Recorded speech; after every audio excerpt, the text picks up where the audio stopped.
From the Hammer, Ontario, put your hands together. A big West Coast welcome. Blue Frog Studios live. Here comes Tom Wilson.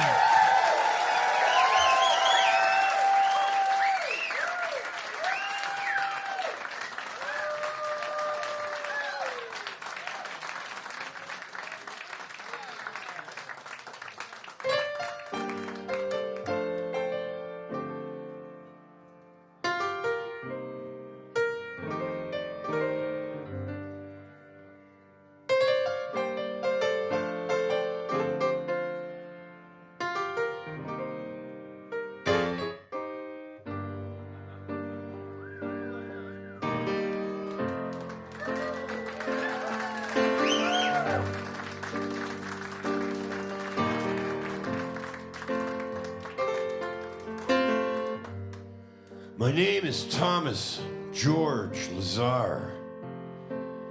I come from a family of Mohawk chiefs, peacemakers and peacekeepers, warriors and man-eaters, lacrosse magicians, tobacco salesmen, gangsters, shaman, shit disturbers, and survivors. But instead of growing up around these heroes, I grew up on the East Mountain of Hamilton, Ontario, where a whole other tribe of madness prevailed. I'm a living, breathing lie, a married man's mistake, and a young girl's only chance to hop a fence out of town. The truth robbed me of my golden heart.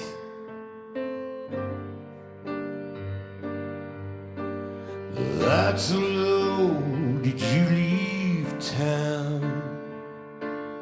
Can I come by?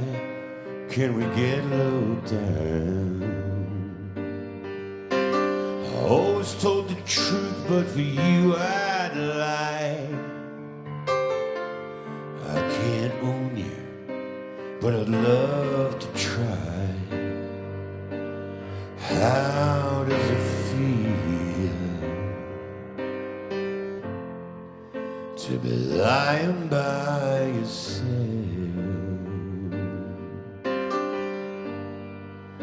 You're out of your deal.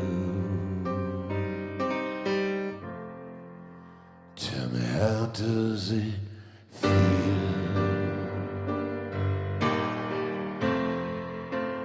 How does it feel?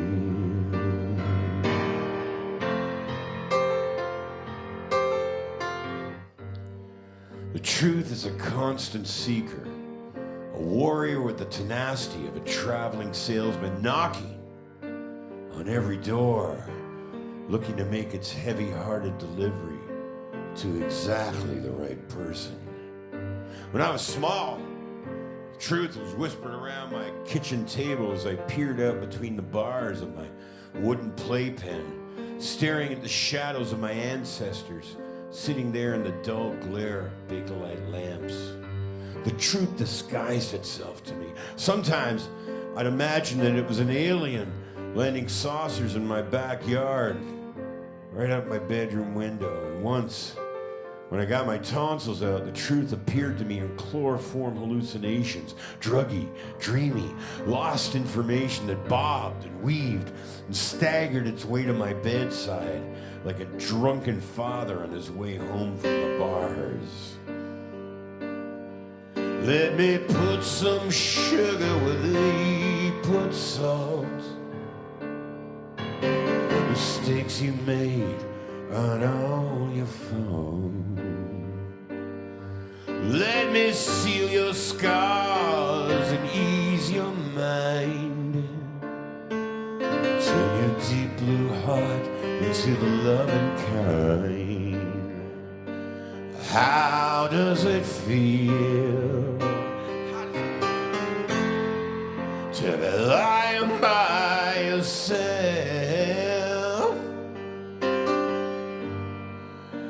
You're out of your deal.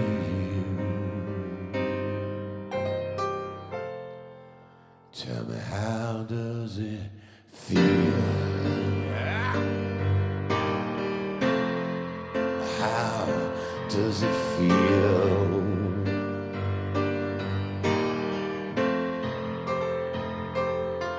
And for years after, the truth strangled me with its unknown details, made me question myself, attempt to shut out love. It drove me to countless attempts at self-destruction. The truth left me paralyzing, gasping for breath, struggling to free my voice from deep inside my guts in the middle of the night while I was sleeping, and I tricked myself into believing that I hunted down the truth. But it was the truth that found me. And it wasn't the harmless, lily-white, correct thing to do that we're all taught in grade school. And there was no immediate rewards from it. The truth! Well, it's nothing but a bastard like me. You've been crying about the same things every night. Are you out of love? Have you lost your fight? There's no easy way to pick up the slack. You're too young to lose and too old to get back. How does it feel to be lying by yourself?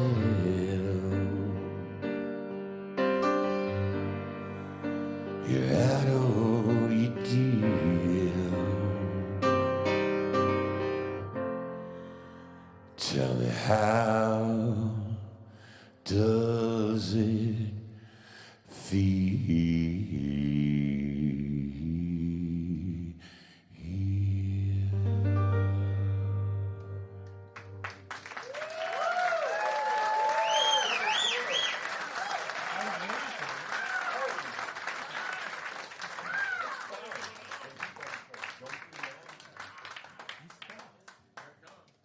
All right, so this is nice to be here, and I don't want you to be nervous, but they're making this like a live broadcast to somebody. He's nervous, more nervous than me. All right, don't be nervous. Hey, you know what? Something really cool happened 2 days ago. I got a call, and Blackie and the Rodeo Kings, a band that I'm in, is going to play in Nashville at the Ryman Auditorium at the Grand Ole Opry on a Saturday night, which is fantastic. We're really excited. I gotta say though, it's the second time that we've played there, right? And the first time we're let's just say seasoned. We're actually old. But you know what? Season also sounds good. So, I mean, we've been doing this for so long that, you know, we kind of walk on stage and do sound check at 5 in the afternoon and sit around and wait for the show and go do the show. But they called us for our sound check. I remember we went out on stage, and it's like the Ryman. It's beautiful. The church of White Man Blues, and the Grand Ole Opry sign, you know, and the barn.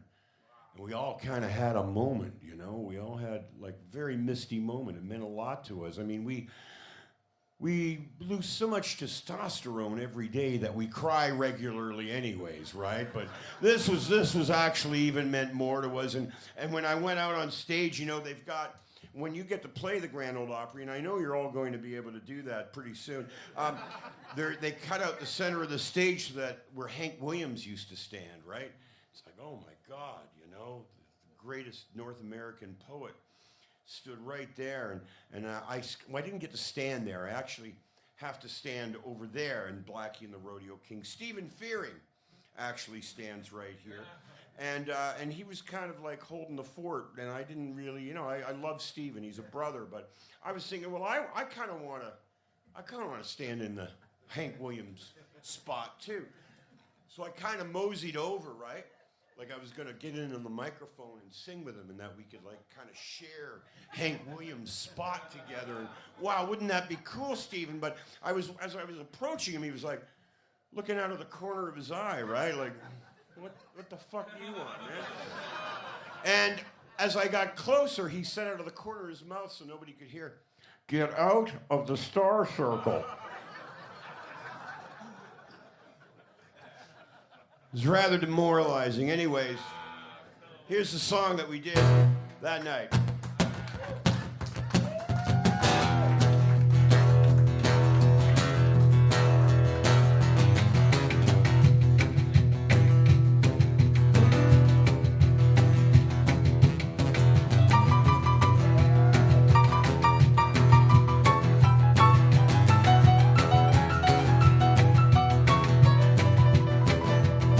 Well, I never went to school 'cause I thought I knew it all.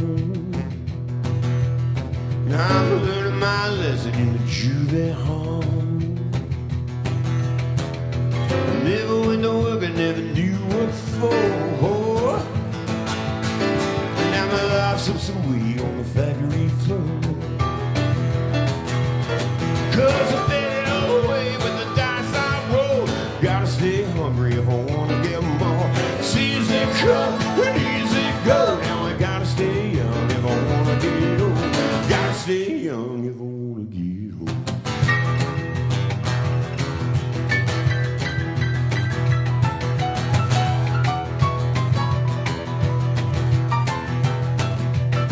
Well, I learned about love by playing in a band.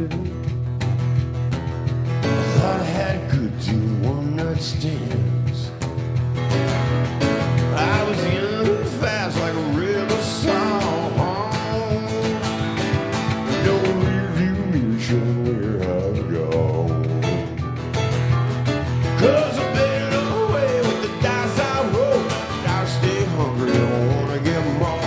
It's easy come and easy go. Now I gotta stay young if I wanna get old. Gotta stay young if I wanna get old.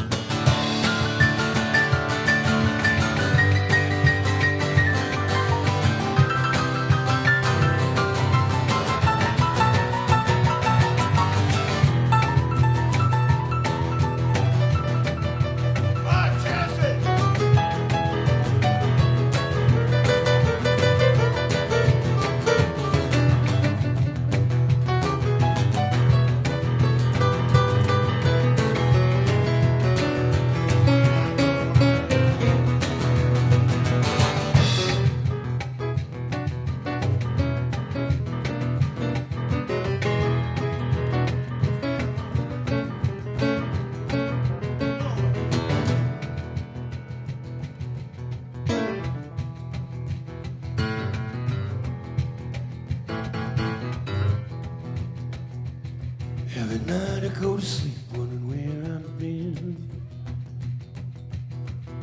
It's not my head, it's a room that spins. It's not my head, it's a room that spins. 'Cause I've been away with the dice I roll. Hungry if I wanna get more. It's easy come, easy go. Now I gotta stay young if I wanna get old. Been away with the dice I roll. I gotta stay hungry if I wanna get more. It's easy come, easy go. Now I gotta stay young if I wanna get old. Gotta stay young if I wanna get old. Gotta stay young if I wanna get old. Gotta stay young if I wanna get old.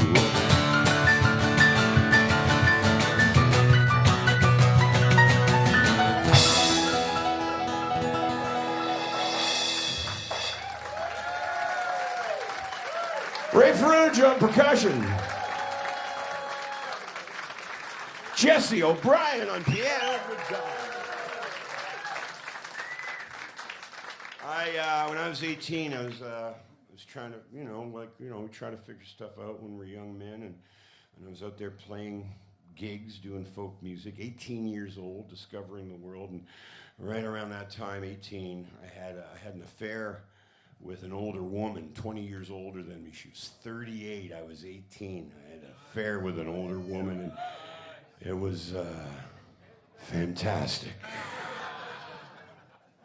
She was a taxi driver for Veterans Taxis, and it was rumored that Veterans, of course, was owned by the mob. Most of Hamilton in the 70s was owned by the mob, so they must have owned this taxi company too. And she was a woman driving nighttime hack in Hamilton, Ontario. You know what I mean? She had some balls, I gotta tell you that. But it was a taxi company that, if we ran out of beer at 3 o'clock in the morning at my place, we could call up. You could get a case of beer delivered to your house, or hand grenades if you needed them.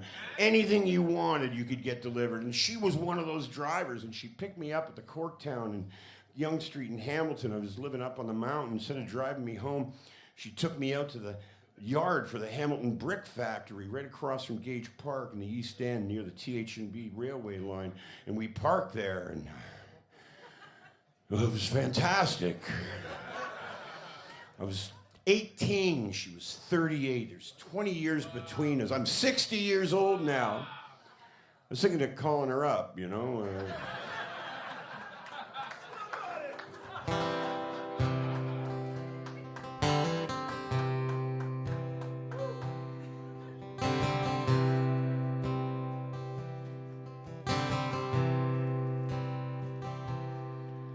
We were flying at the speed of our dreams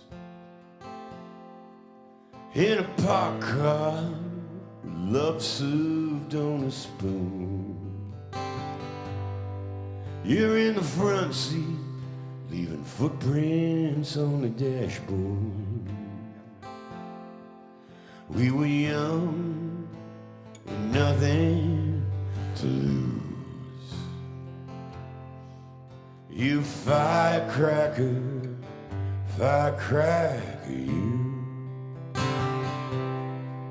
Now everything we ever thought we wanted goes rolling down the windshield with the rain. That was you, girl, and that's how the night moves.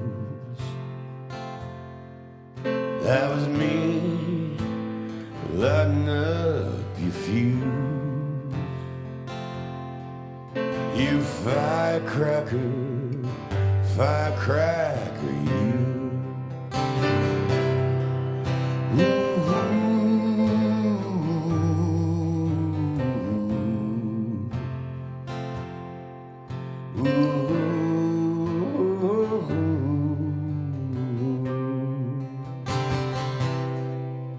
Everything we ever thought we wanted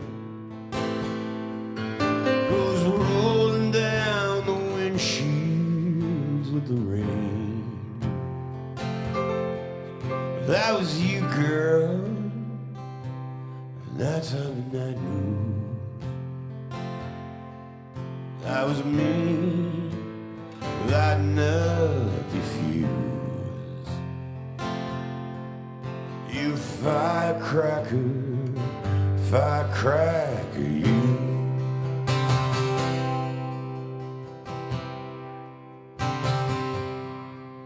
We were flying at the speed of our dreams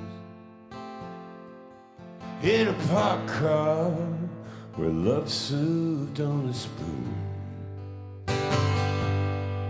You're in the front seat, leaving footprints on the dashboard. We were young, with nothing to lose. You firecracker, firecracker, you.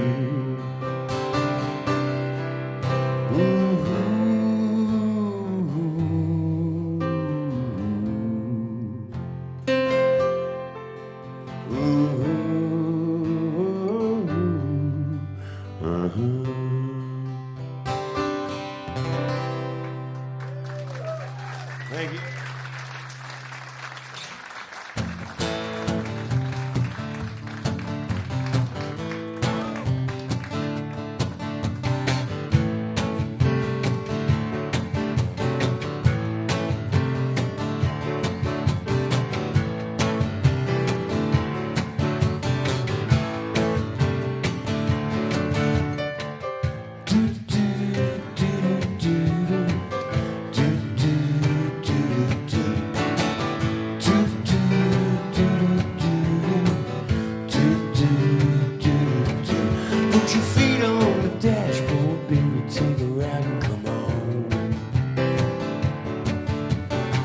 Let the lose, let the blues and the money's all gone.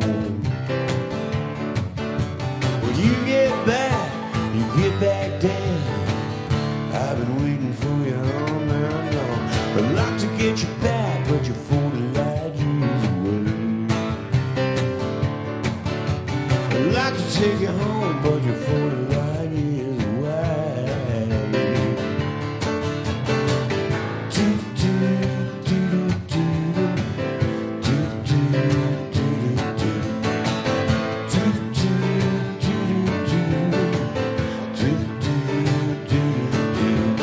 What you gonna do, mama, now that the sun's gone down? There's nothing left to lose when you're living in a one-horse town. It's a long, dark road, baby, where you been? Keep it moving, but you can't come in. I'd like to take you home, but you're 40 light years away. I'd like to get you back, but you're 40 light years away.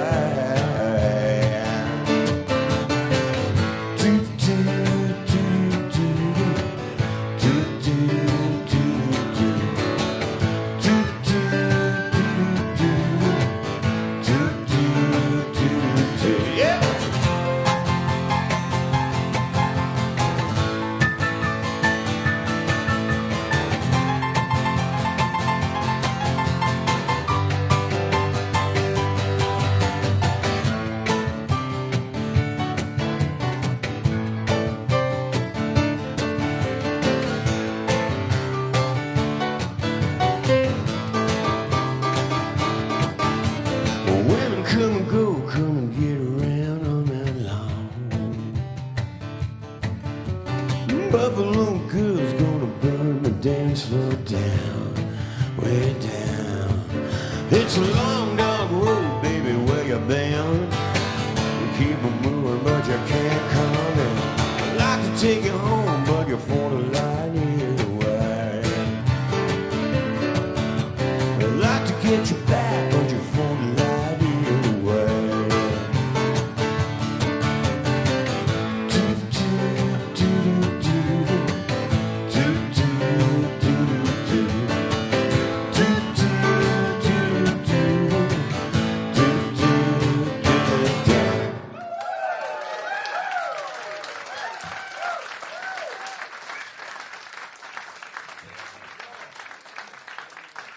Hey, well, thanks a lot. Thank you very much. Listen, it's been 2 years. I've been out doing literary festivals, and I've been out on like a book tour, I guess. I wrote a book, and it became a bestseller, and I didn't expect that at all. I sell way more books than I do music, so. Vinyl here tonight for you, sir. Brought it all the way from Hamilton, Ontario. Trust me, you know.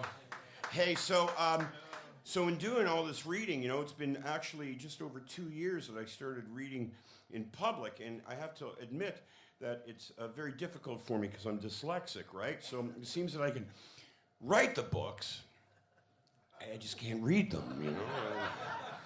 It's an ongoing problem, including trying to find the page for what I would like to read to you tonight. Seems to be particularly challenging for me, but that's the way it goes, right? So the first time that I actually read in public, well, first of all, I used to read in public to my kids. That was public for me. Lying in bed, reading my children's stories, you know, and that was great. Now I got 2 grandsons, and I lie in bed and I read to them too, and kids are great, right? They don't give a shit what you're saying or they just like hanging out with you. I should have just really been a children art. I should have been like Raffi or something, you know what I mean? Because kids are such a great audience, and I'd love to play for an audience full of children, but I've got you guys, so you know, that's okay. That's as good. So the first time I ever read in public, I have to tell you this, ever, dyslexic, public, was at Massey Hall in Toronto for the Canadian Songwriters Hall of Fame. I read for 2,800 people in Toronto. I had to read from my book about Neil Young to Neil Young, who was sitting like 5 rows from the stage. And at that moment, my bum looked just like this.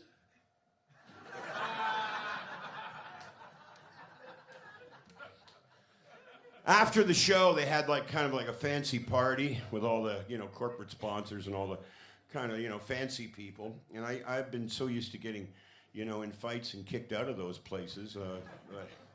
I've been 20 years clean and sober, so I don't have a problem getting kicked out. But I still have that, monkey on my back. I'm still kind of waiting for the moment to happen when the party's going to start, really. And so all of a sudden, this giant guy comes up, big guy in this, suit with a headset, and taps me on the shoulder, and I think, all right, here we go.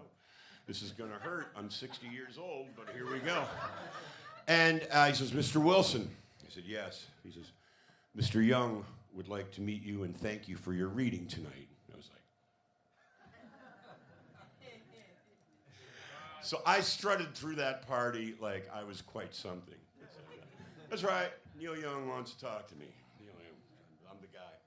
I get over to Neil Young. He says, this is Mr. Young. Of course it is, Mr. Wilson. And I go to talk to Neil Young because I've been waiting 45 years to meet Neil Young. And he's with his girlfriend, Daryl Hannah, a mermaid.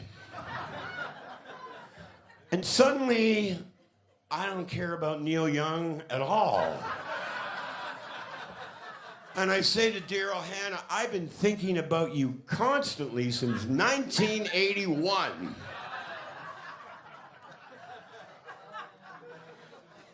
Ray, in fact, I'll tell you this story, even though this is live and broadcast. Ray is married to Neil Young's sister, Astrid.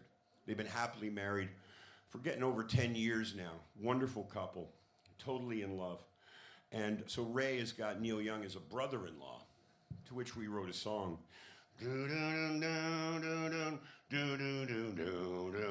Ray is my brother-in-law. Ray is my brother-in-law. He's my brother-in-law.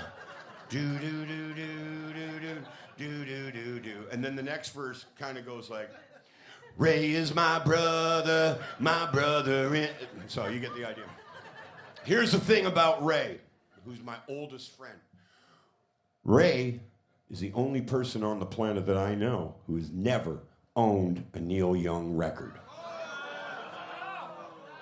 As a result, unlike us, who would be like, oh my God, I can't believe, I love you, Neil Young, you're Neil Young. That doesn't happen with Ray because he doesn't know what the fuck is going on, right? As a result, Neil loves him. Yeah, Ray will be sitting around on the bus having a beer, and Neil will come on and say, hey, Ray, how you doing? Ray will say, oh, fuck, man, I got to spend $3,000 to keep my car on the road. I don't know whether to scrap it or spend the money. And Neil will say, yeah, I hear you, man, which, by the way, Neil does not hear him on that account at all. So I call Ray up about 6 years ago, maybe. Ring, ring, ring. Hey, Ray, how you doing? Yeah, I'm good. Where are you? I'm at the Juno Awards. You're at the Juno Awards? I used to hate going to the Juno. When we used to win Juno Awards, you hated being there. Yeah, I know, but Neil's up. He's getting a Lifetime Achievement Award, and we came down. We're hanging out. I said, oh, that's cool. Where are you? I'm at the Royal York. Oh, really? Royal York, downtown Toronto? That's pretty cool. We got a room there. No. Where are you then? Well, I'm in Neil's room. What? You're in Neil Young's room? Yeah. Who else is there? Nobody, just me and Neil. You're alone hanging out with Neil Young in his hotel room. Oh my God, well, what's he doing? I don't know. He's fucking sitting on the bed, playing guitar, singing. You're alone in Neil Young's hotel room, only you and him. And he is giving you a private concert right now? And this is all true. What song is he singing? Ray says, I don't want to ask him in case it's one of his big ones.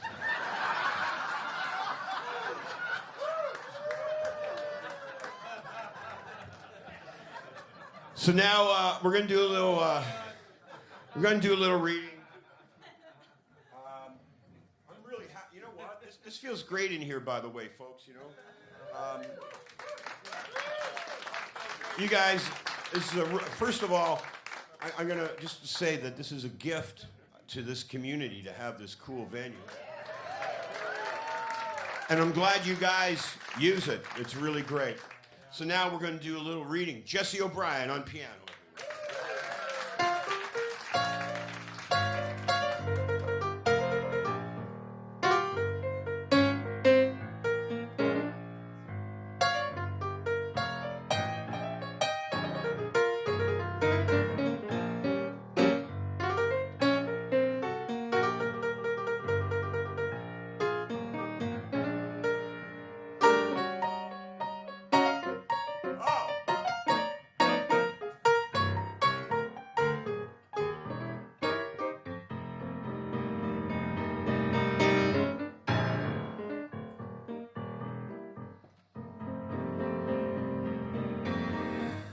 The sun's going down. Kansas exhales all its October colors, steps aside for the night to turn it into any old place in the dark. Black and white Dorothys and Totos are running down country roads away from home again, and the ghosts of the Cutter family are getting in their pajamas and kneeling beside their beds, saying their prayers and soon to be murdered in cold blood, tossed into the pile of human horrors inside the pages of Truman Capote's greatest work. For us, the state of Kansas was just a long story that went on and on and on like some old uncle at a family funeral. Kansas the Eternal was about 5 hours behind us. It was hard to leave its candied barbecue. The ghost of Count Basie, his right hand, plucking notes between shots of gin, lines of coke, and draws of reefer. The city still holds down the super chief rhythm that drags the faithful through the doors of the bar rooms and the churches and strokes the heads of the school children, blesses the masses, saving southern souls and get them while they're young, baby, get them while they're young. Yeah, the city's still eternal. It's inside of you and me. Excuse me, do you know the way to Kansas City? And so now, finally, my spirit is free, and after all these years, I'm feeling stronger than I ever had before. I'm rolling through towns I'd only heard about in songs and seen in movies and TV, cutting a valley right through the middle of the land, roaring on the stages like a crazed preacher, staring my audience right in the eye and handing out pieces of my heart like communion wafers. We rage out of town with my son, Thompson, behind the wheel. We drive through the mountains on treacherous roads like gray ribbons that run around the waists of giant snow-covered beasts and out across the desert into no man's land. The home of a million spirits all tugging at the wheel, covering our eyes from the back seat of our Chevy Suburban. They want us to crash out there and join them for eternity. But my son Thompson's wits are too sharp and his heart is too pure to be dragged in by their tricks. Nighttime. Lost in America, where we charge past the drunk drivers who killed Johnny Horton and Clarence White. We keep going, feeling the legends of the land all around us, visiting the shrines, looking into the walls of Chess Records in Chicago, the Ryman Auditorium in Nashville, searching down the nails that were used to hang our heroes to their crosses. These are the places, and this is the road that we always heard about. And it ends for us at the Joshua Tree Motor Inn, the Holy Land, or at least one of the holy places we heard about in the hard-boiled scriptures. The Joshua Tree Motor Inn is kind of like driving around in the car that Hank Williams died in, and there's some sickle tourist curiosity and shallowness that goes along with the thought of what happened there, but deep down inside, we knew that we had come to the place that we had always belonged. And the silence was like no silence I'd ever experienced. It came on and rolled over me with a slow, hot breath that traveled 1,000 miles over 3 states of desert, collecting the whispers of dead Indians and the heat of Mother Nature's womb to finally reach me. I lit up a smoke, stood on the roof of the truck, looked out over the giant. The desert embraced me like no other landscape had ever done anywhere in the world. I filled my lungs with the burning air, let go. got back behind the wheel, drove back to the hotel. We ate the remaining weed cookies we picked up in Denver. We went swimming in the ancient concrete pool just outside our motel room, across the meditation sands and the shrine that stood there for Graham Parsons. Thompson drank cans of beer and played guitar on the desert night. The sky lit up like a line of poetry. These are precious moments, to be sure, because somewhere out there in wild America, we had finally found the peace. We had finally found the love that we had always heard about. All we needed was a big-ass engine and a Blue Moon drive.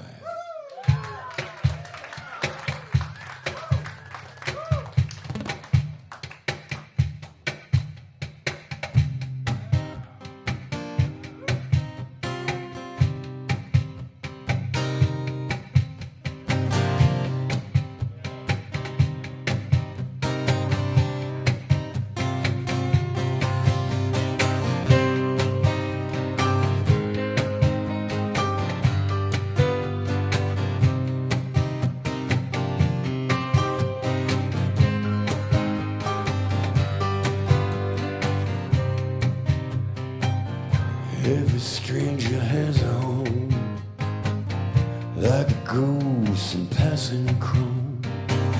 Ran once, but I ran too slow, so riding back the suitcase go. Lay your big beat down, hang your sins on a thorny crown. Yeah, yeah, dead or alive, every night we take that blue moon drive.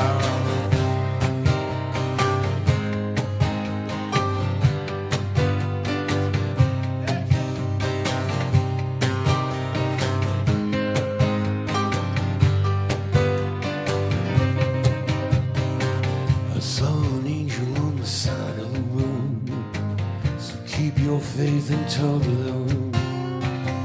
The road is long, but the coast is far. It's hanging under the western star. Lay your darkness down, hang your sins on a thorny crown.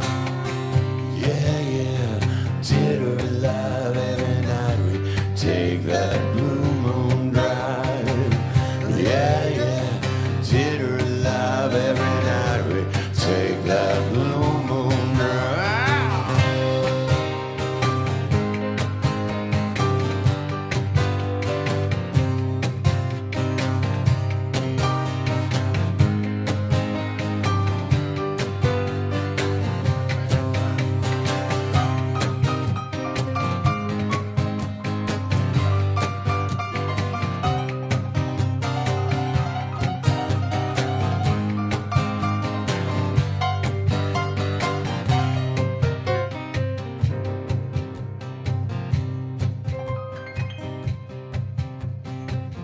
Hey Jim, where's your ride? Where'd you finally run and hide? Your motels and your girls are old. The night is long and the storm is cold. Lay your sickness down, hang your sins on a thorny crown. Yeah, yeah, dead or alive, every night we take that blue moon drive. Yeah, yeah, dead or alive, every night we take that blue moon drive. Yeah, yeah, dead or alive, every night we take that blue moon drive.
I'm the king of the garden with a snake for a crown. When the Lord points his finger, baby, I'm going down. Well, you know hell's angel, but I like to pretend I'm the king of the highway on the prairie wind with a black belly sun. I'm gonna ride to the end, and when I leave this house, I ain't coming back. Leave this house, I ain't coming back. Tie my sins to the railway track, carve my nation with chicken scratch. The Garden of Eden and moving my back. When I leave this house, I ain't coming back.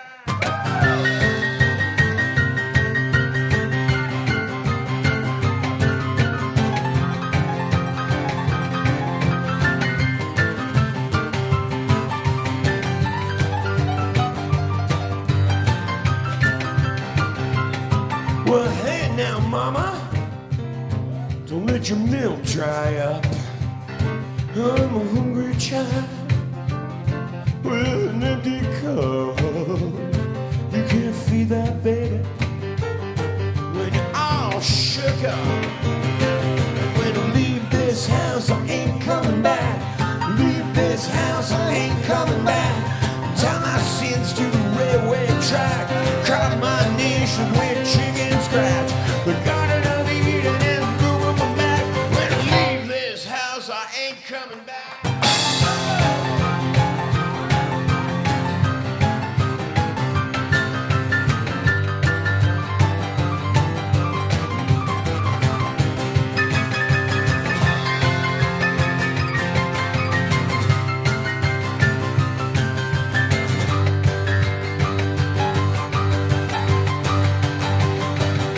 Just like Cain and Abel, let the devil come around.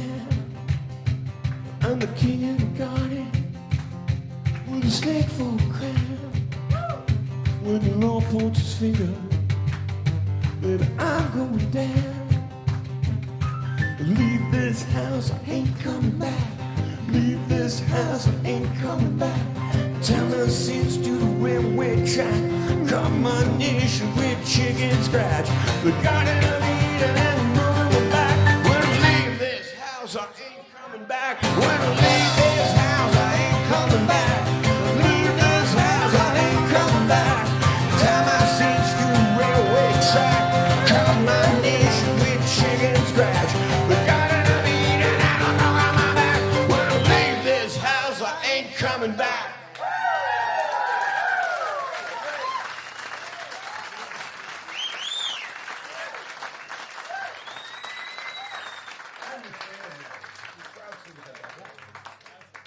Okay, so you know what? We wrote a set. We're changing the set because we're trying to figure out what will make you people happy. We come to White Rock every, I don't know, 3, 4, 5 years.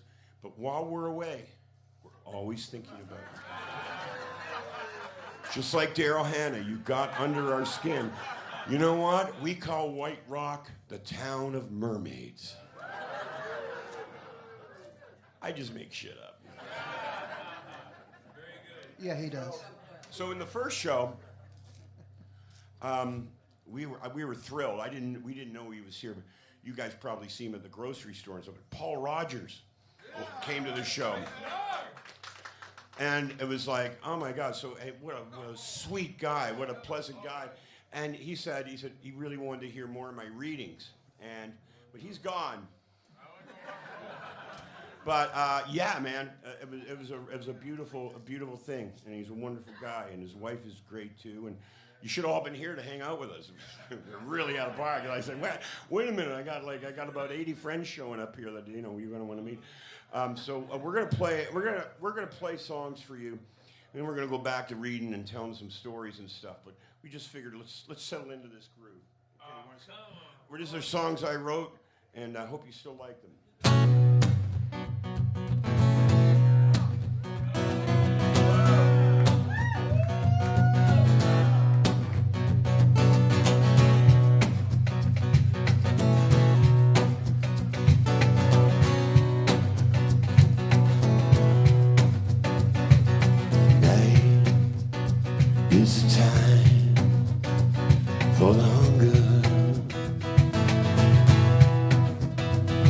days room, you and I,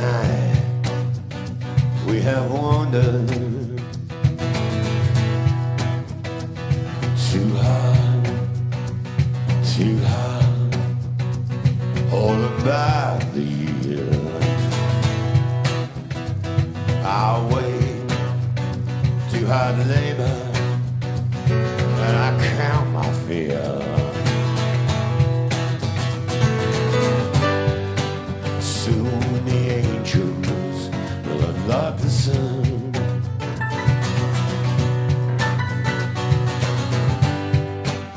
Break these chains, turn away the gun. Yeah, nothing is better than the freedom. Nothing is better than the freedom. Yeah, yeah. Let the law take a man from his family, yeah. See the evil on the faces down the highway, yeah.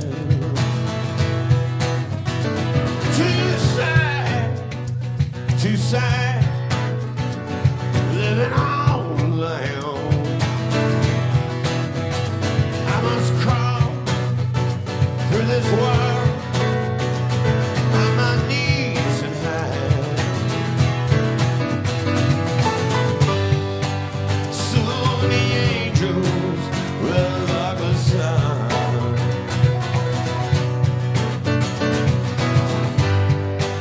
Break these chains and turn away the gun. Yeah.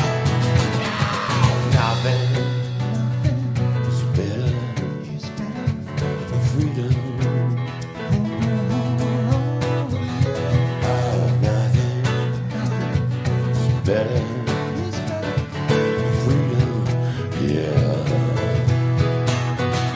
Oh, nothing is better than the freedom. Yeah.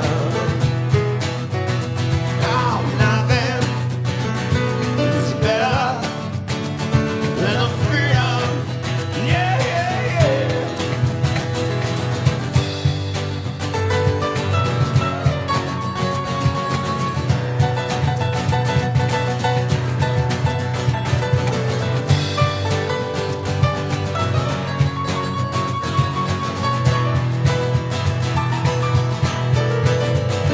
Let the law take a man from his family, yeah, yeah, yeah.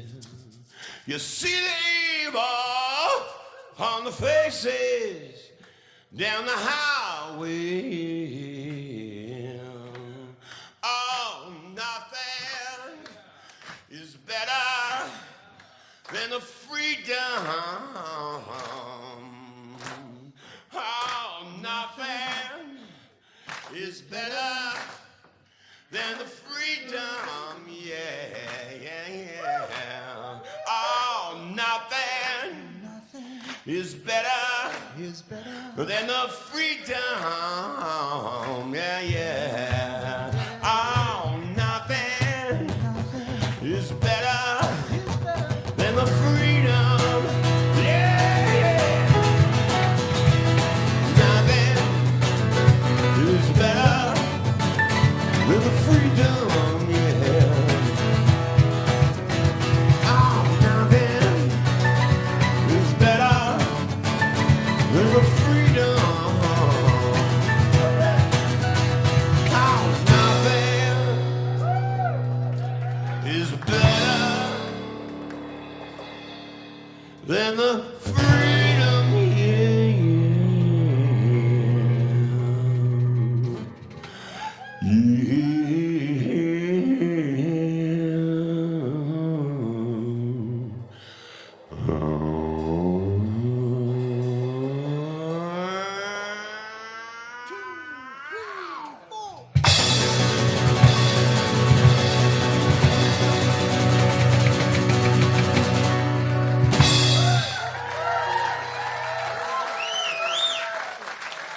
thank you once again. This is Ray Ferrugia and Jesse O'Brien.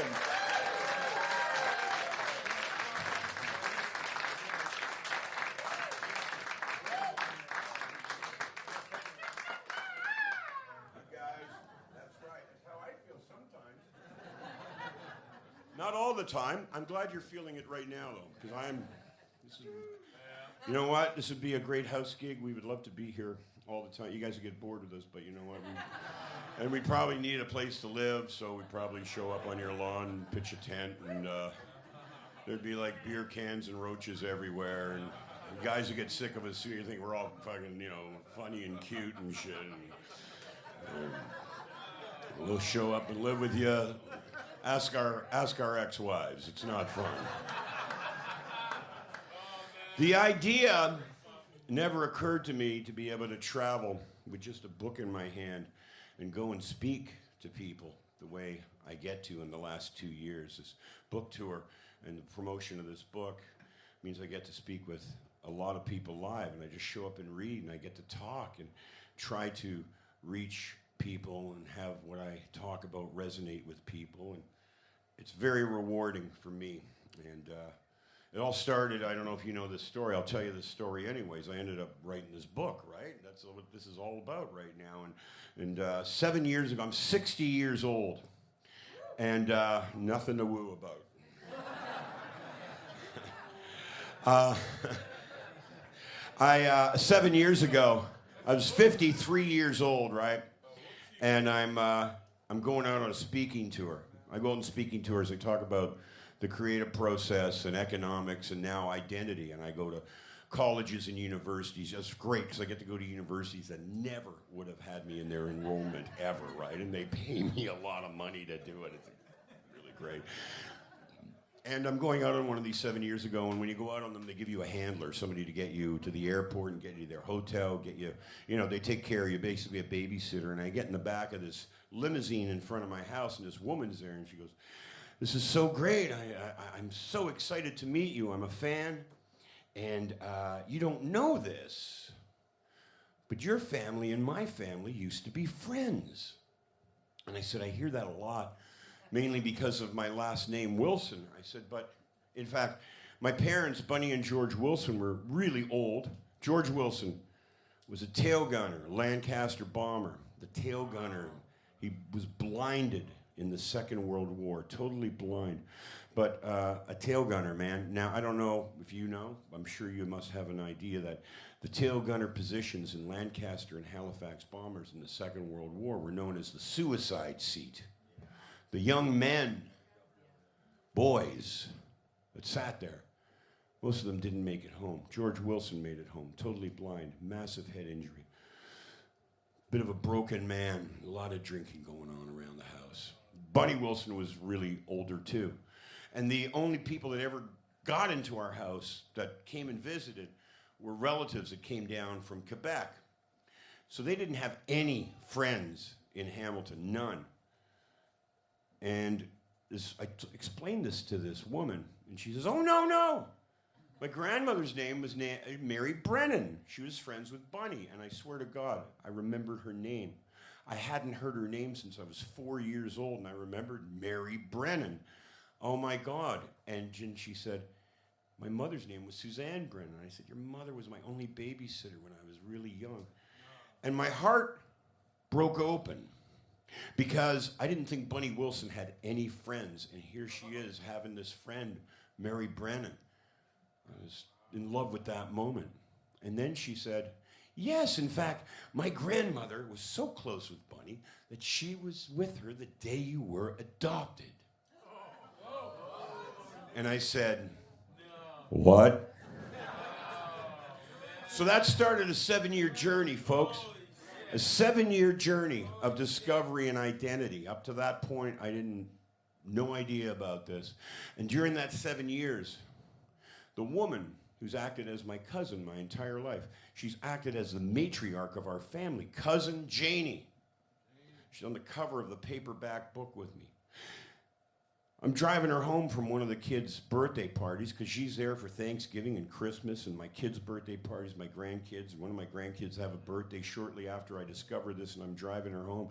And I say to her, Janie, I found out just a little while ago that Mom and Dad weren't really my mom and dad. If you ever remember anything or can tell me something about this, I wish you would. And she turned to me in that moment. She said, Tom, I don't know how to tell you this. I'm really sorry. I hope you forgive me. But I'm your mother. Janie is a Mohawk from Ganawage. My father was a Mohawk from Ganawage outside Montreal. I grew up for 53 years thinking I was a big, puffy, sweaty Irish guy. I'm actually a Mohawk man.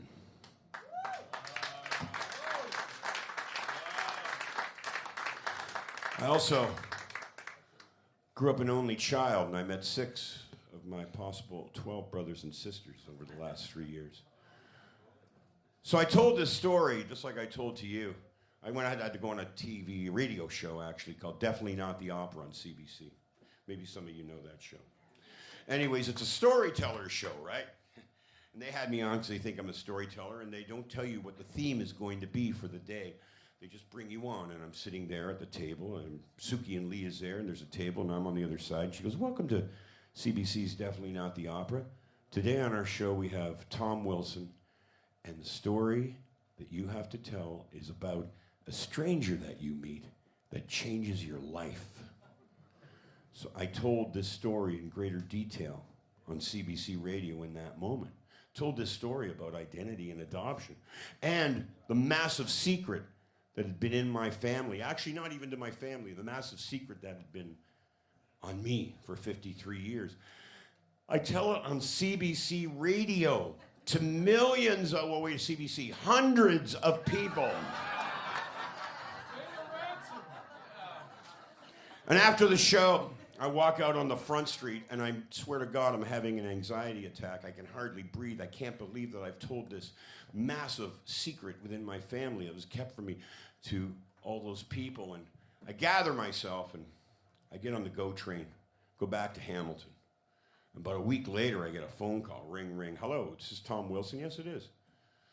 I heard you on CBC Radio last week. My name is Scott Sellers from Penguin Random House Books.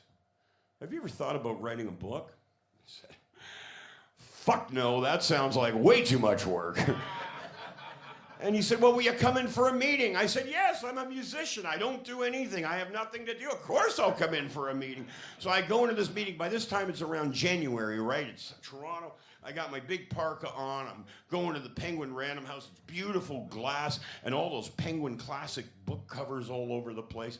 And they lead me down to this boardroom. And I get to the boardroom, and there's all these people who are dressed very, very nicely, very nice suits. And I'm kind of freaked out because these people actually know how to read, right? So, I mean, I'm at a bit of a disadvantage. And I sit down in this boardroom with my parka on, and they've got this carafe of coffee, right? And they got this pyramid of donuts, and I'm sitting there at 10 in the morning, and I'm drinking the coffee, and I'm eating the donuts, and I'm getting sweatier, and I'm talking, I'm getting more erratic. My hands are waving around. I drink all the coffee, eat all the donuts. I'm on this complete sugar caffeine buzz. All of a sudden, it's 12 noon. I have talked to these people 2 hours straight. And at the end of it, they say, well, we've never met anyone like you before. We would like you to write for Penguin Random House Books. We're going to send a contract to your lawyer and give you a hell of a lot of money. I would like to introduce myself right now as Tom Wilson, author.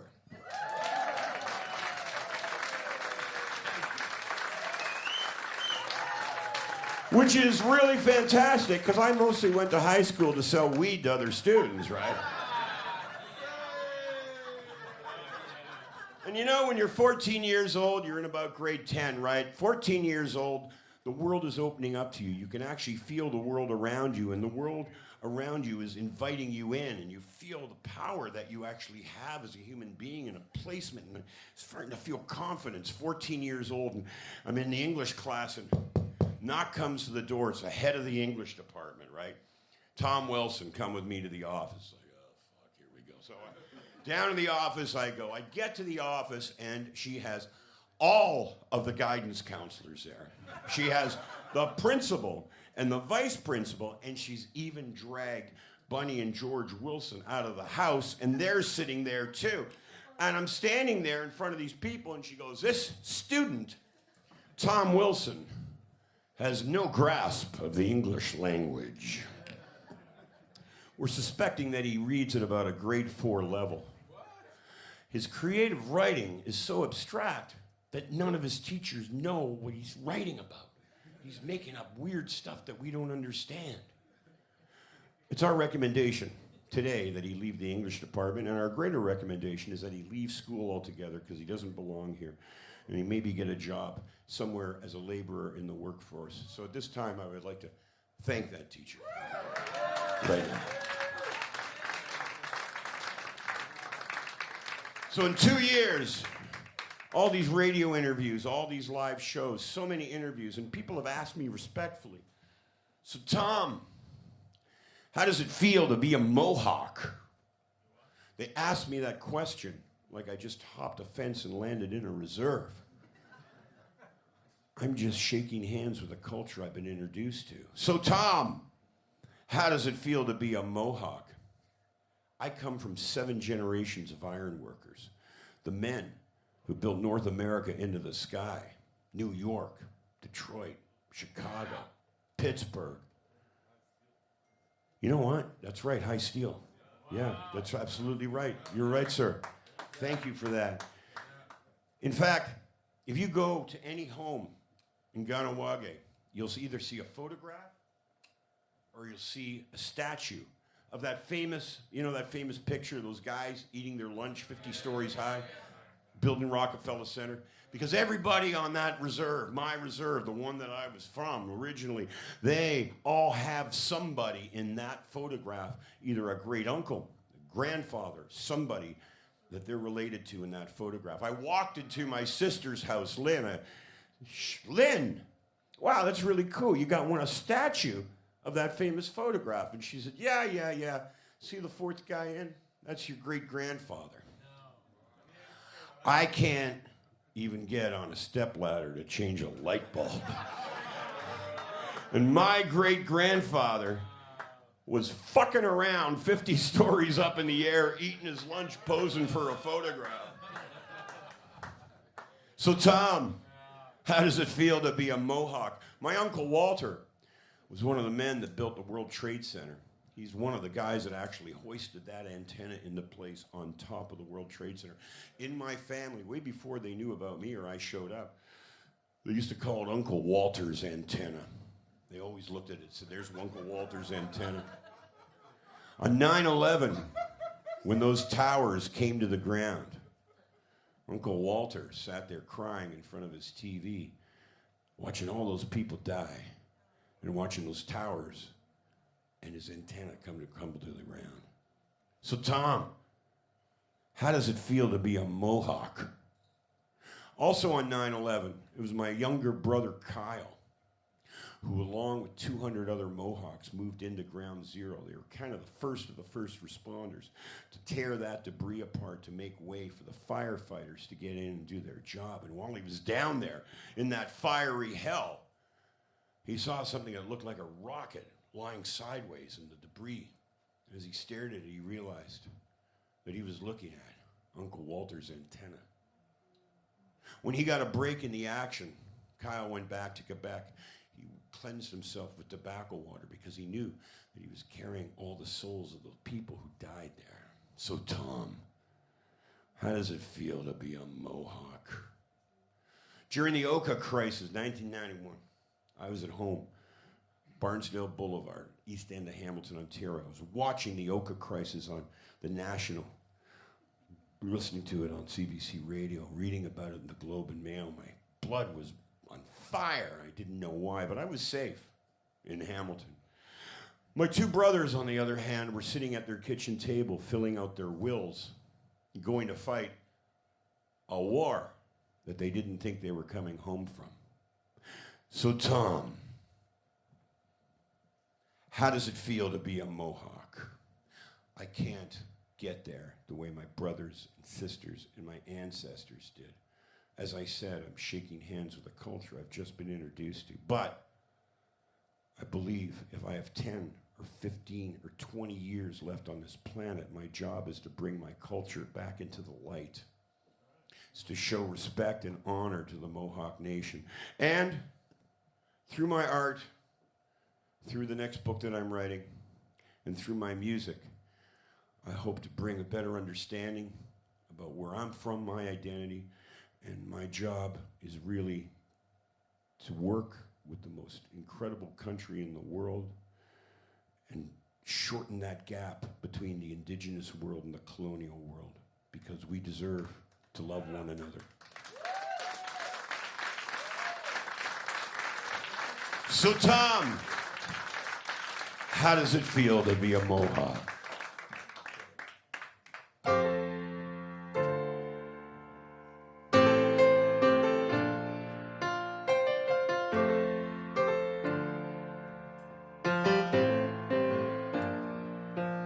Put the keys on my dashboard as you walk out of sight.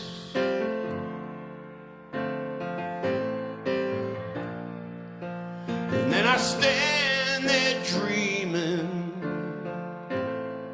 inside each passing light.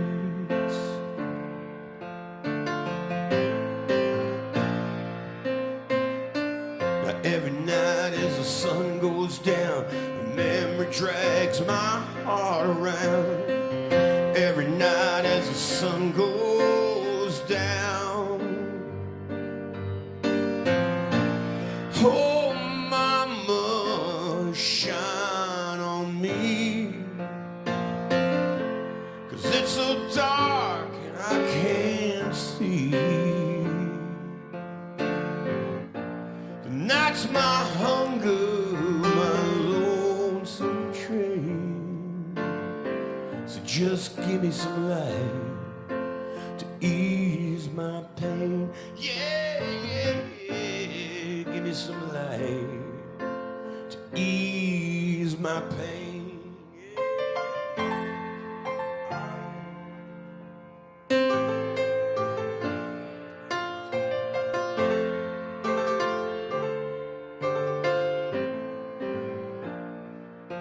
When I'm no sailor, but baby, I'm lost at sea.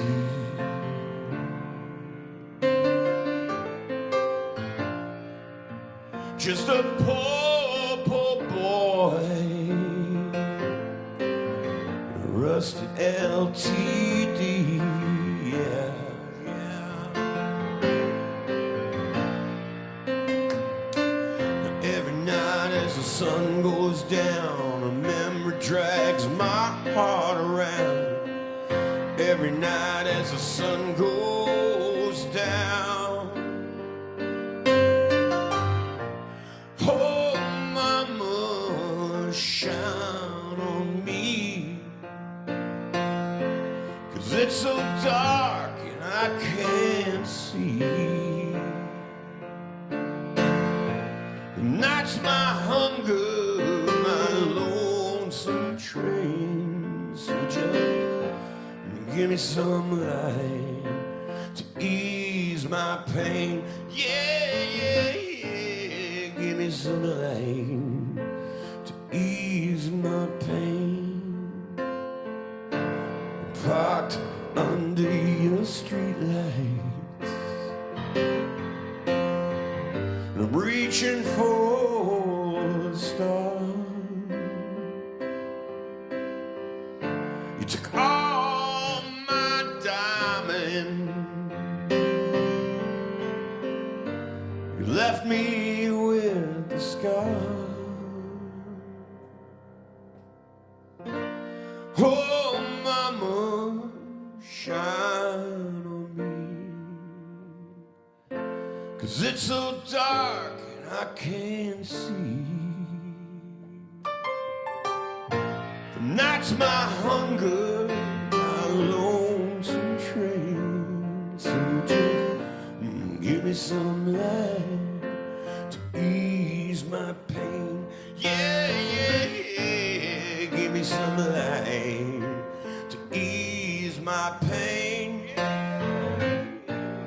Give me some light to ease my pain.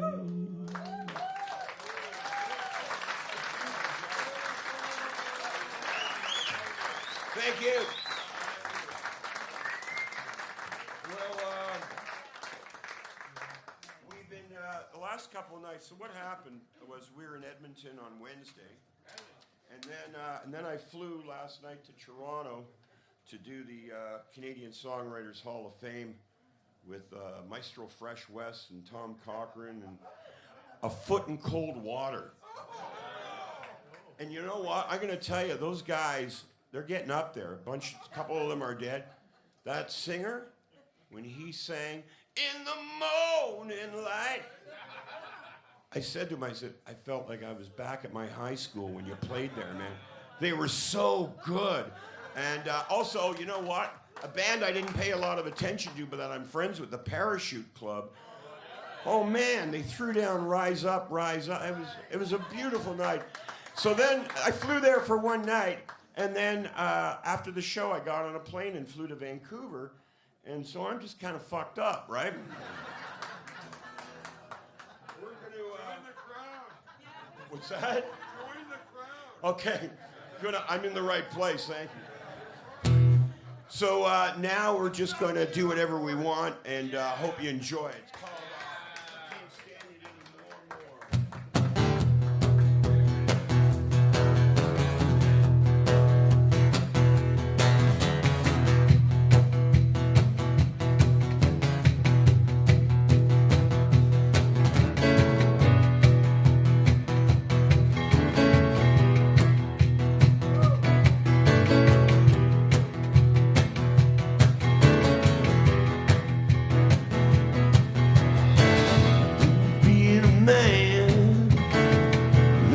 garbage pail. The landlady calls me up. She tries to hit me with a mop. I can't stand it anymore, more. I can't stand it anymore, more. I can't stand it anymore, more. But Shelly, just come back, it'll be alright. Shelly, just come back.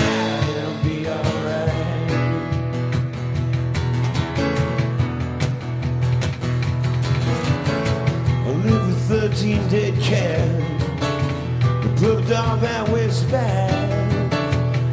They're living out in the hall, but I can't stand it anymore. Can't stand it anymore, more. I can't stand it anymore, more. I can't stand it anymore, more. But Shelly, just come back, it'll be alright. Shelly, just come back.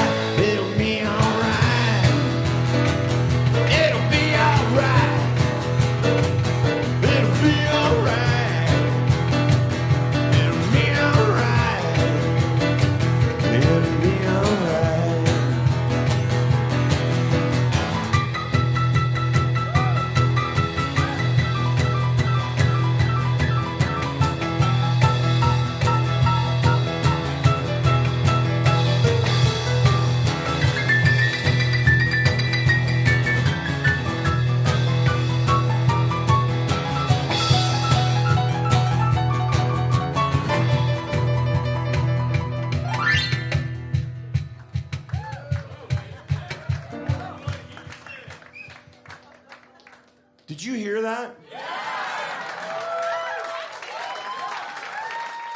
Cause holy fuck.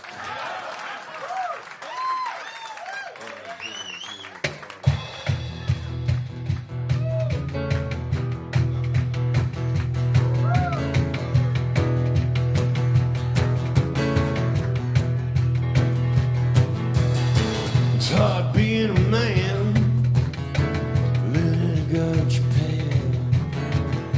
The landlady calls me up, tries to hit me with a mop. I can't stand it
Thank you.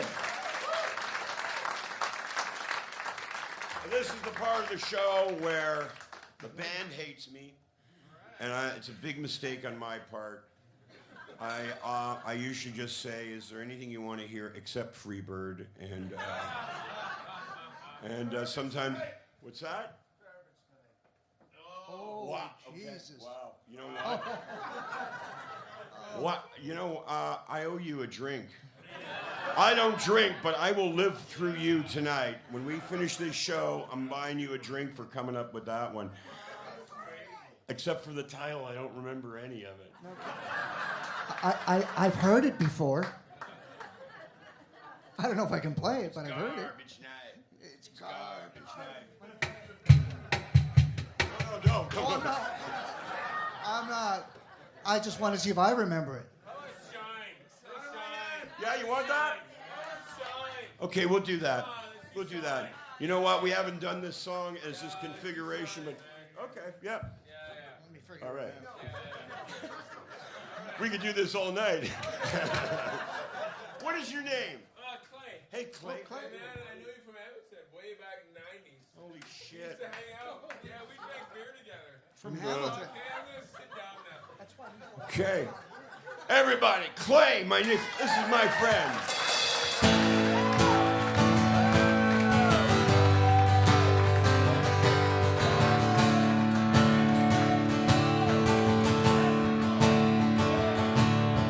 Live around the hydro towers, listening to them singing in the park.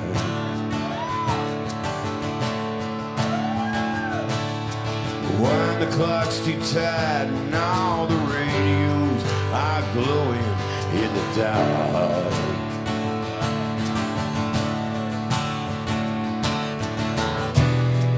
The mothers lie down in the daytime and dream about Hollywood. I know that they'd get there if they could.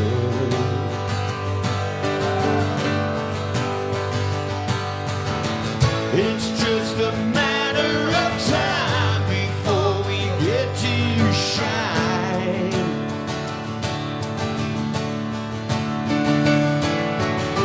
It's not a question of when or who does the crime.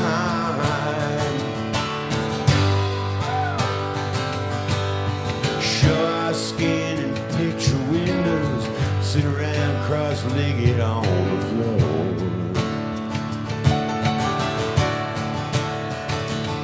Our living room's electric, TV's, light bulbs, irons, cancer to the core.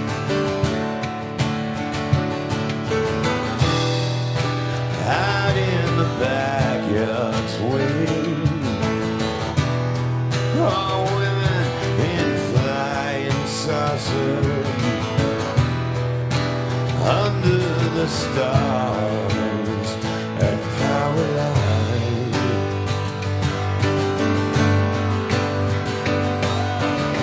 It's just a matter of time before we get to shine.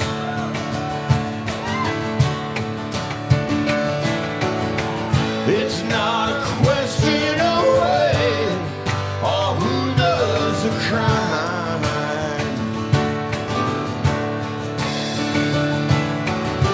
It's just a matter of time before we get to shine. Before we get to shine. Yeah. Shine, yeah, yeah.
It's just a matter of time before we get to shine.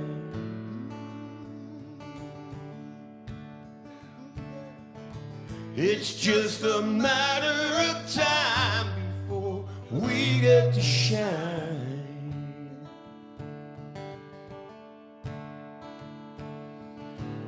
It's just a matter of time before we get to shine.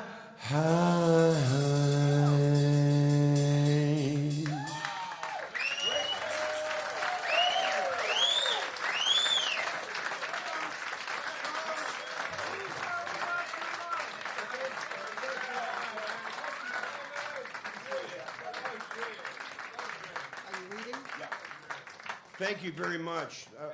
We haven't done that song in a long, long time. Listen, I just wanted to, we're going to do a little piece here, okay? And I just know you're going to love it because we're Canadians together, and it's about Gord Downie, all right? You know, Gord Downie, he went down swinging, man. He went down swinging for a cause. He told a story about a young boy who died on railroad tracks, just trying to get home. A true Canadian tale. And he's brought it into the light. And I think that this is what our job is as Canadians, is to bring all our stories into the light and understand one another better. And Gord Downie did that. You know, I go out and I do the shows for the Downie Windjack Foundation. Gord's brothers organize them. And when I go out there, you know, there's a bunch of people doing Tragically Hip songs. This is a night of the Tragically Hip, Gord Downie. And, you know, I see a lot of junior B hockey players show up, you know, old guys who are kind of there to see the hip. And as the night goes on, and as the story gets told, and as Chief comes on and talks about love, and Mohawk drummers drum the spirit into the room, and all of us play hip songs, everybody walks away realizing that the music the hip did were all our anthems. But the last job of Gord Downie was to bring this country together. We finished off that tour with a show at Roy Thompson Hall in Toronto, recreating A Secret Path with Buffy St. Marie, myself, William Prince, Sam Roberts, Whitehorse. A bunch of us got together to do a Broken Social Scene, the Bare Naked Ladies. And the response is fantastic, and nobody left that room without feeling for that little boy and all the other stories that are untold. So you know what? For Gord, I'm going to read a story about first time I met him when he was just a young man, okay? Rave on! Gord Downie. Gord was just a kid. Hell, we were all just kids in 1984. I first met him when I heard a knock and answered my hotel room door in the Prince George Hotel in Kingston. He was standing out there with a couple of his high school buddies. It was the middle of the afternoon. We were drinking beer, playing cards, and that knock came to the door, and standing out there in the hallway were these really fresh kids shuffling from one foot to the other, nervous. They told me that they were fans of my band, the Florida Razors. They had seen us at a bar called Dollar Bills. They had bought my record. They were in high school, and they had a band too. I said, oh yeah? What are you calling your band? What's the name of your band? One of them said, The Tragically Hip. I said, wow, it's a great fucking name, man. I think I might have kept them out in the hallway because, like I said, there was a card game going on, money on the table, some local colors dancing around. Privacy was the utmost importance. So we talked through the doorway about music. They told me they played early Rolling Stones and did a few Monkees covers. So I asked them if they wanted to come down to the bar that night and do a set before us, like maybe a half an hour or 45 minutes. And do you guys actually have enough songs to do a set like that? They said, yeah, sure. I closed the door, went back to the card game, didn't think another thing of it. That night, they all showed up. Some of them were younger than the ones that showed up in my hotel room earlier that day, so we brought them downstairs into this damp basement we were using as a dressing room, gave them a couple beers, smoked a joint, but we kept them out of sight because they were way, way underage, and They all looked like Boy Scouts, except one of them looked like a Girl Guide. We let them use our amps and drums, basically kept an eye out for them. 9 p.m. comes, they all go up on stage. They plug in, start playing this really old British R&B. Songs that I had never heard around the post-punk Canadian music scene. They played them with some kind of awkward precision, like they had actually rehearsed. We never rehearsed, we just snorted speed. I was surprised at the beautiful groove that these guys were sitting in. I can't remember all the songs they played that night, but there was definitely a version of Baby Please Don't Go by Van Morrison and them, and they also did Off the Hook by the Rolling Stones. I mean, who does Off the Hook by the Rolling Stones? Nobody in the Hammer, nobody that I knew of. And it was all fresh. It was an old geezer-style rock and roll, because these were basically children playing guitars. And the singer was another story. He wasn't like the gob-soaked, foul-mouthed street corner knuckleheads I ran into trying to prove something. He was way more exotic, kind of rare.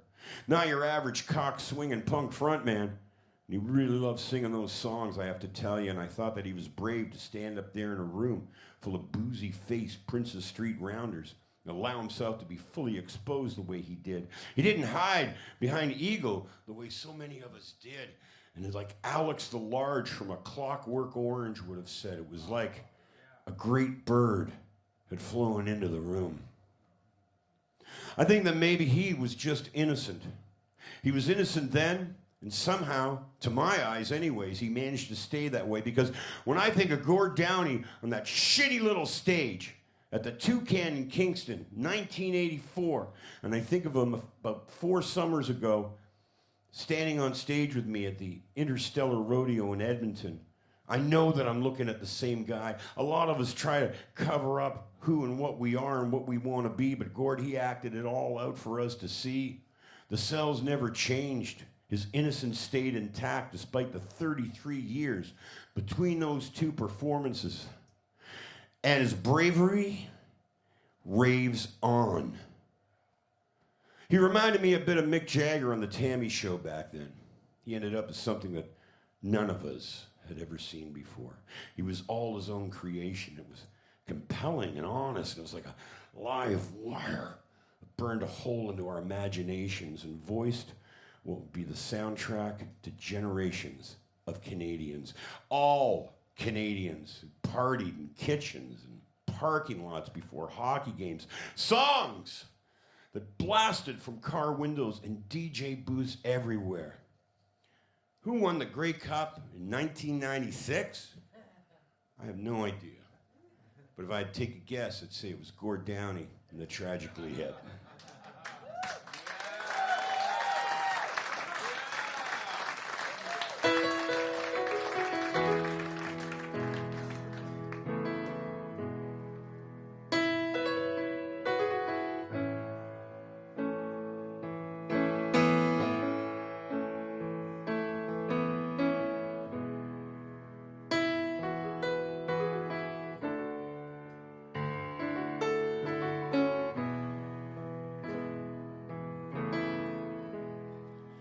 September 17. For a girl I know it's Mother's Day. Her son is gone to leave, and that's where he will stay.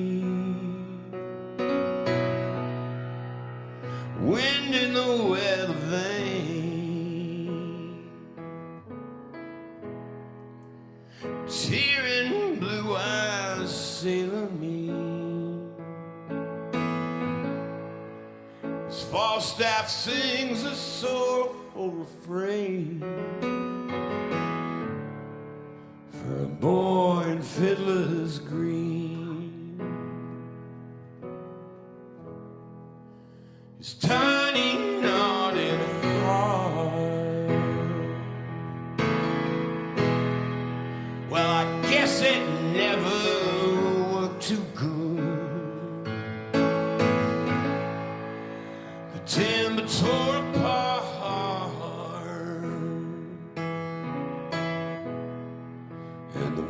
water gorge the wood.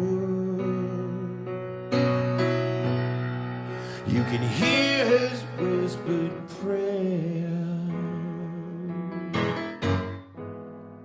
for men at masts. That's always me. The same wind moves ahead, moves a boy through Fiddler's Green.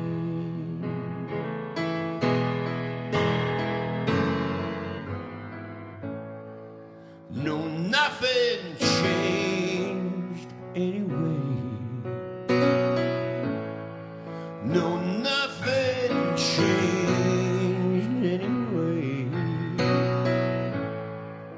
Anytime today, yeah.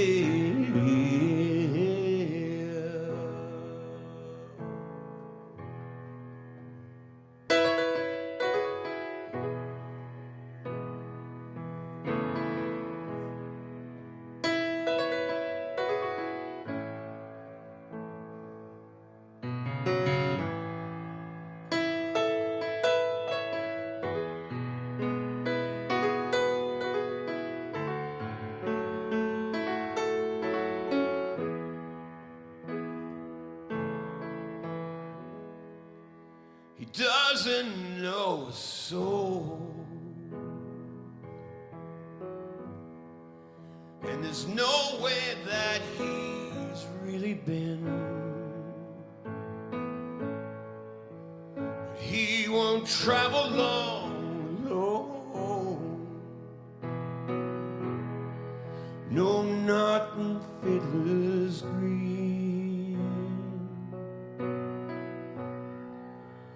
Loons are filled with rain,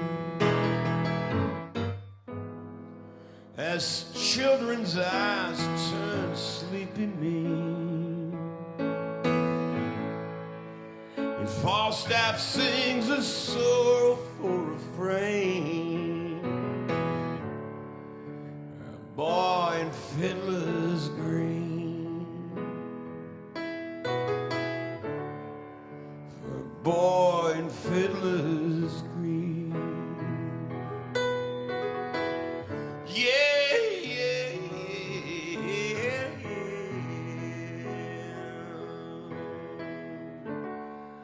For a boy in Fiddler's Green.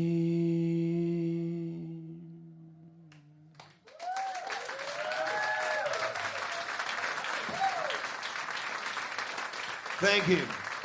Thank you. I think we all needed that. We all need to keep that in mind. And listen, this has been a great time. It's nice to meet you, Clay. All right, buddy. Thank you. Thank you all for being here. It means a lot to us. And I'd really sincerely like to thank the staff and all the people that work here, because they are fantastic people. And your whole community's cool. I used to come here and play the Legion. Yeah, no shit. We used to play the Legion, and well, that was interesting. So it's great to come back here. That's really the bottom line. We're going to finish this off now. I'm just going to tell you before I go into talking about this last song that this is the last song, and I'm actually not kidding. It's not like we're going to go rolling over there and wait for you guys to show us how much you love us, and then come back out and go, oh my God, for me, I can't believe. No, it's bullshit, man. And the last thing that we're about is actually showbiz. So this is the last song. I'm gonna bum a smoke off somebody here, and we're going outside. Okay, I'm going right from here to the front of the place to the sidewalk, and wait for somebody to be kind enough to bring me a cigarette. Okay, is that a deal? Okay. And the next thing I'm going to say is very important, and that is the next time you go to a show and someone says this is our last song and walks off stage, you leave too. Yeah. Just get up and go. Fuck it, man. You told me it was the last song. A liar? Okay. And to finish this night, your golden hearts are so amazing to me. This community is great. I truly believe that we have to give ourselves a chance to realize the power of the love inside us. We're taking it away from ourselves. We're getting stripped of it. If we turned off CNN, if we turned off Fox News, and hard one, if we all deleted our Twitter app for a little while and gave ourselves a chance to replenish the love in our hearts, we can change this world. It's not politicians, it's not churches, it's not corporations, it's individuals like you. So true. If you open up your heart every day, I swear to God, walk out the door, treat people with kindness and patience, understanding, gratitude, and love. Everybody you meet, we're going to make this a better planet for our children, our grandchildren, and generations to come. White Rock, you're full of love. Go get them.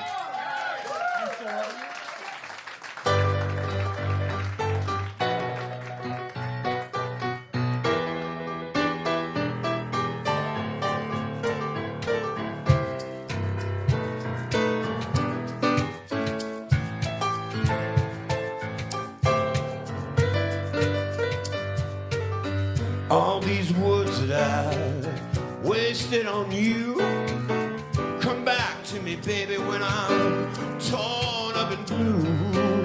Oh yeah, another day's through and I'm still loving you.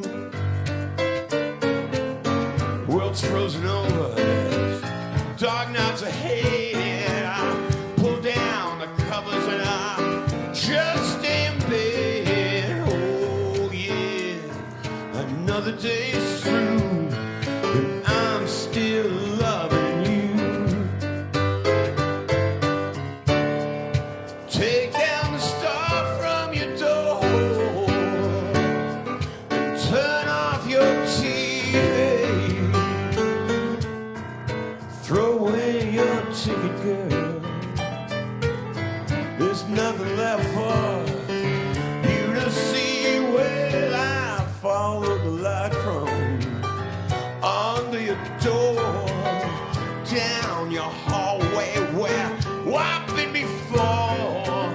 Oh yeah, another day's through and I'm still loving you. Yeah, yeah, yeah, yeah, yeah.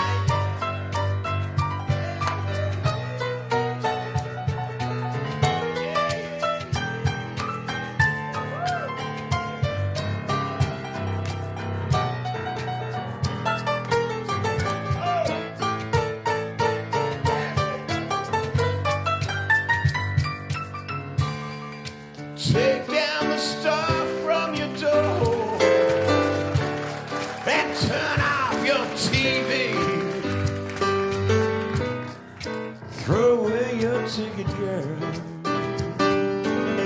There's nothing left for you to see. Oh, and where you tonight? Are you going downtown? And who'll be holding you when my tears come down?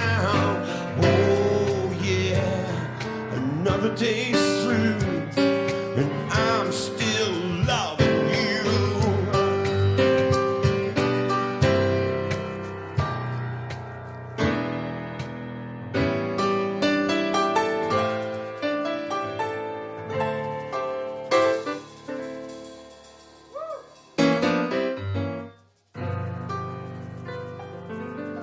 And if Venice is sinking, I'm going under.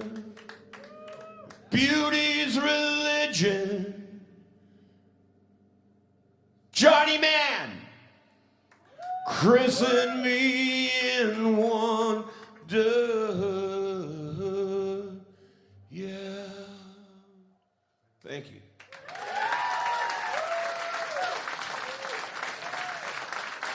God bless you, White Rock. Peace on earth.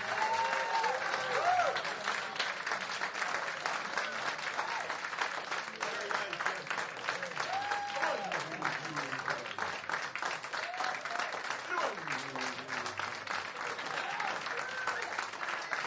Ray Ferrugia, Jesse O'Brien. I'm Tom Wilson.